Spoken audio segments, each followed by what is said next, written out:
This video is to show you all of the remaining settings that are in the system.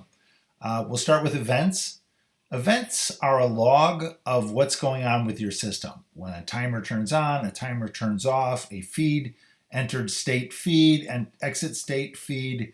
I have a low temperature alarm and tanks, and it gives you the time and date that it happened. So if something went wrong or you had an alert and you were wondering what's going on, you can just go back here and scroll through this system, take a look at the logs, set them all up, and then if you want to delete them, you can delete them.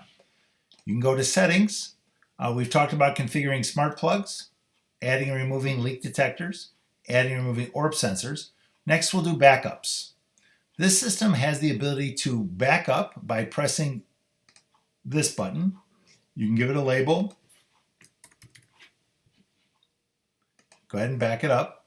It will then make a copy of all of your settings so that you could restore it.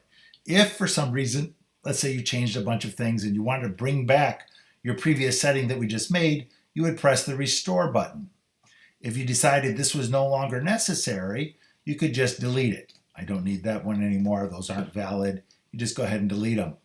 And then you have the ability to download this. You just click this and it drops down a copy in your browser. You can store this on your hard drive. These copies of your system are stored on the Hydra controller and are stored in the cloud. So you've got a little backup on there. But let's just say that lightning hit your system or something changed, or you deleted a backup that you had, but you wanted to take it and you had it on your computer. You would then use this button, this little cloud button. You'd press this and it would say, where is this file? You would point it at your desktop perhaps, and you would say upload. This brings back a copy of a previous backup that you've kept off the Hydra system in case something happened. It's just a way to protect, once you get 20, 30 tanks, resetting up the system would be a bit of a chore. By creating backups and saving backups off the Hydra, you're really protecting yourselves from any kind of real failure. You designate alarm to software updates. What you'll see is you'll see a little white icon in the top that will tell you that there's an update for your system. You can ignore it. These do not automatically update, but we test these pretty thoroughly before we let them out. So if you click on that and say, go ahead and update, it will then run your updates, bring you up, restart the system, and put you back in the updates. We are constantly adding features to the system. We add new sensors, new stuff, and your system is kept up to date with all of those updates. And so as long as it will continue to run these updates, you'll continue to get these. The last part is SMS notifications.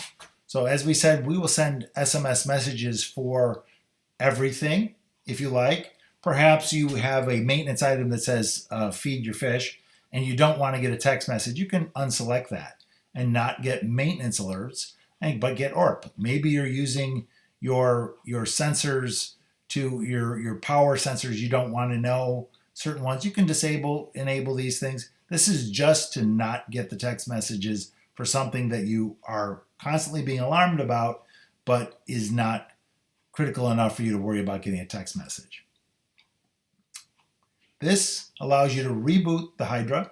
This is the complete system. This is just like pulling out the power and restarting it. It takes a couple of minutes for it to come back.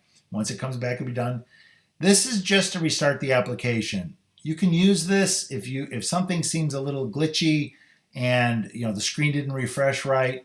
You can just hit this. It'll just restart the application. It happens very quickly, and it's a little bit of a refresh. It'll do it.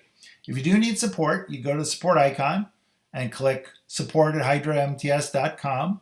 This will tell you what version. We'll want to know, make sure you're running the most current version. A lot of times your problems are solved by the most current version. But this will take you directly to Bill, our software architect, who will be able to tell you all about all of your questions about how things run and anything else you need to know.